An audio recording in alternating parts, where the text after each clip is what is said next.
From Kevin Hart breaking down on stage.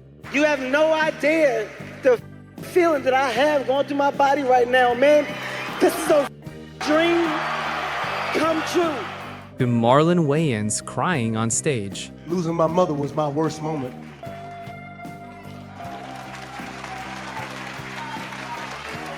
Starting with Kevin Hart, who got extremely emotional at the end of the biggest show of his career at Madison Square Garden, earning a standing ovation from the entire crowd. Thank you. Before I go, I'm gonna end on a note from the heart right now, and I'm gonna try not to be a bitch and get emotional up here, dude. I am now one of few to form as a stand-up comedian in Madison Square Garden.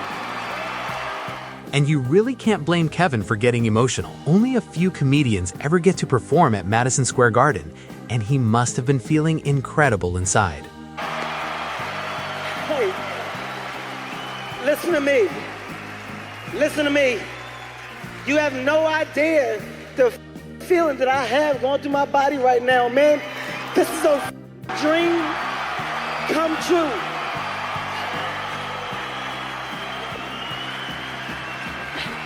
Hey, this is a dream come true, man. Thank you for being loyal. Thank you for growing with me. Thank you for joining me. My name is Kevin Hart. I love y'all. And what Kevin has achieved through hard work, not just in comedy, but in other areas of life, is genuinely spectacular. But in this next clip, we see a completely different side of Marlon Wayans as he opens up about the pain of losing his mother. And I seen my mother fighting death. And I thought my mother was fighting death because she just wanted to see her baby one last time. My mama told me, as a little boy, she said, baby boy, you learn to laugh in your worst moments.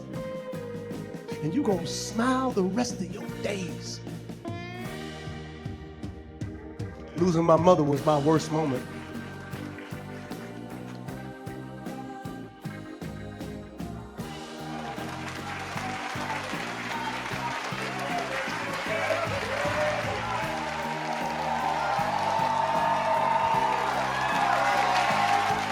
And I love how the crowd could feel the pain in Marlon's voice and chose to uplift him in the only way they knew how.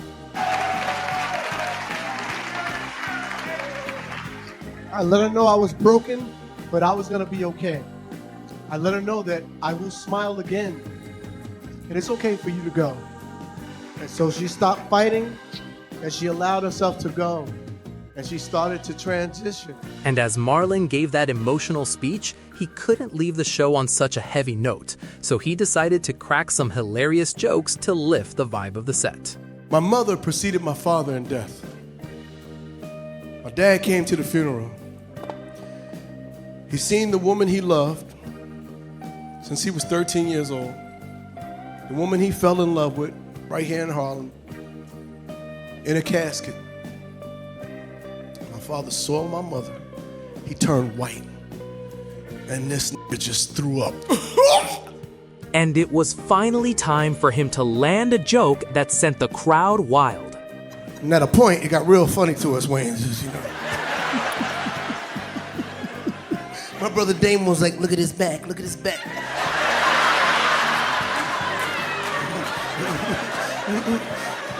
He looks like a ghetto question mark.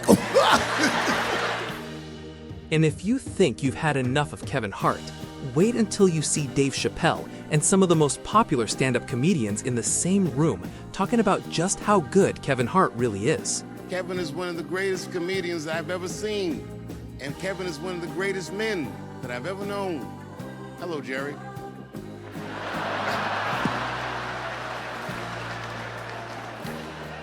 You bring joy to our environment. People don't know all the things that comedians go through and how difficult, how heavy it is to wear the crown. Man, I swear to God, you do it with so much grace, so much kindness. And this is where Dave explains that Kevin is more than what he appears to be, and that his ability to make people feel better goes far beyond just making them laugh. And I know every story of all the comedians that you help out. I know how you go back to Philadelphia and support your neighborhood.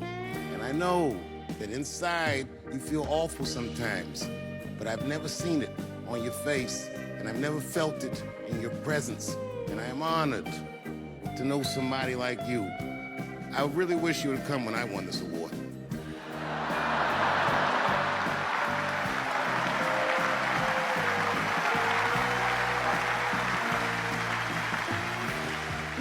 No, niggas was busy. Niggas was busy.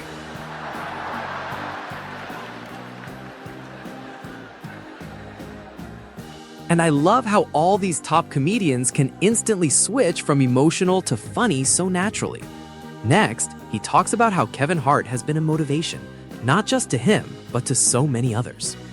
I said it about myself, but it's true about many of my colleagues, all of my colleagues here tonight. In your life, in any given moment, the strongest dream in that moment wins that moment.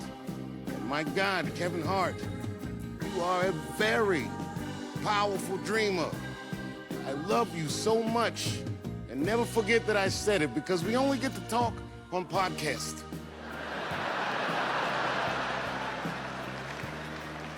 I'm fucking shit.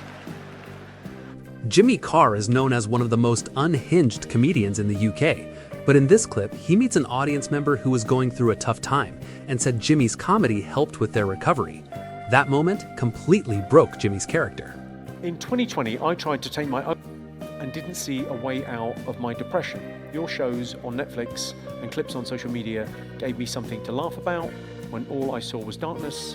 I've been out of hospital for 2 years now and finally get to see you live with my wonderful partner, Hannah. Thanks for being the light in the dark. And Jimmy was just about to say something when, surprisingly, a heckler from the crowd said it for him.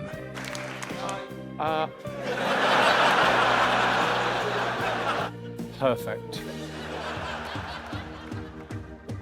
If you want to say hello, you say hello now. You can come backstage after the show and say hello. If you want to say hello now, you're more than welcome. All right. What, sorry? Can we turn up the lights? Is that okay? Hey, man.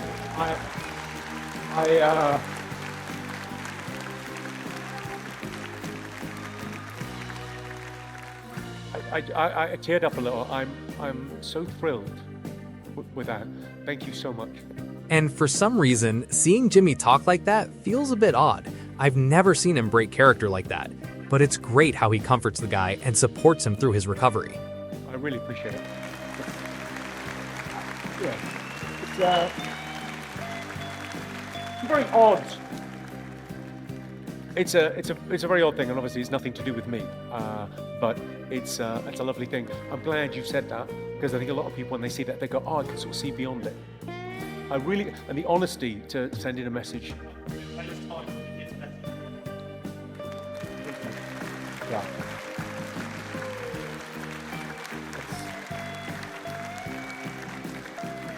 Amazing. Here, you'll see Matt Rife talk about how he loved his grandpa more than anything, and how his grandpa helped him become who he is today. Your father dies by suicide when you're 1. Yeah. Your stepfather, not necessarily somebody that you looked up to. But then you got this grandfather. And I love my grandpa to death. He's probably the closest person to me and my family. Every single Friday, he'd come pick me up from school, and I'd spend the weekend with him. We'd watch comedy movies, everything Adam Sandler to Jim Carrey, Robin Williams. And I think a lot of that instilled the sense of humor I have to this day.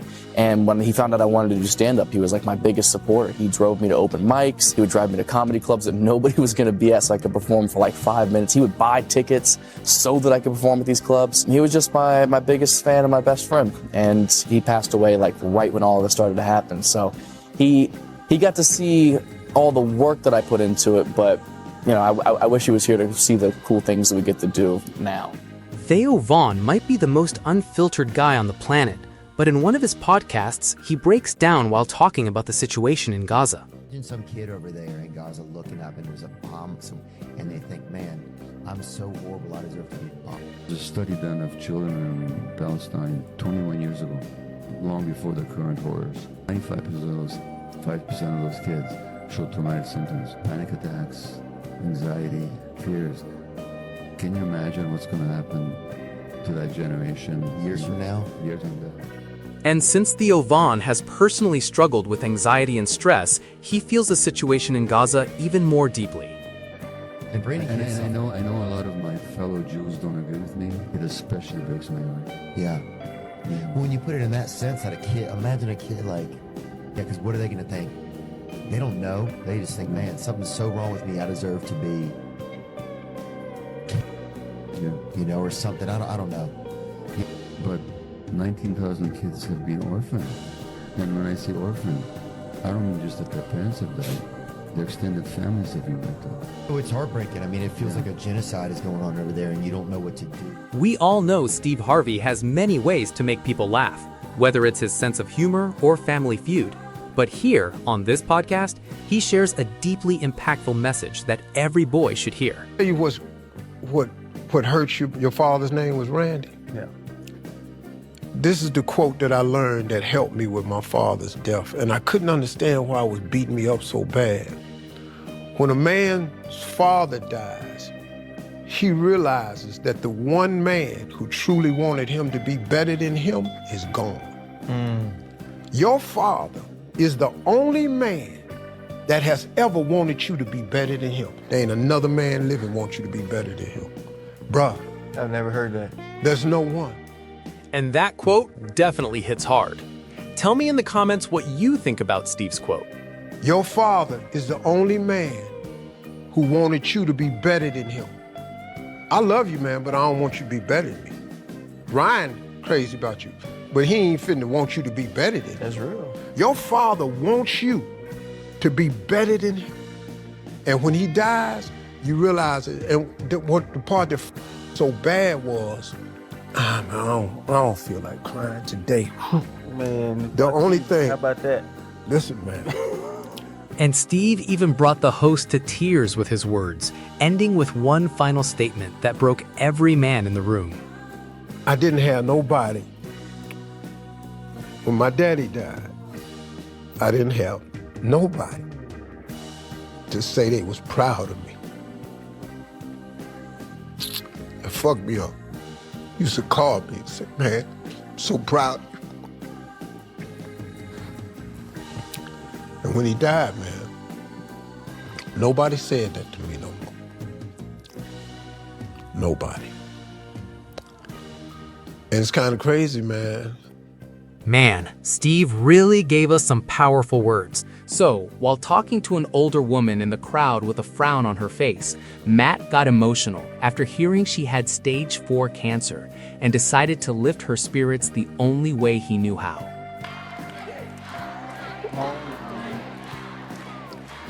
Oh, thank you. Time is of the essence, daughter. As long as we're right here. Ready? Okay, you're taking loads? Not your first time. Drunken daughter. There we go. Angie and Tyler. Tyler? Hi. Tyler? And Matt did his best to keep the vibe funny and positive for the show. Yeah. State your pronouns, Tyler.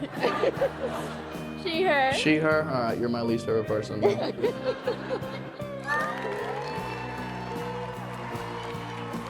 we go. Give me a hug, Andrew. Come here. Thank you. Thanks for being so fucking sweet. Thank you. Thanks for getting out the house and having a good time. Tyler?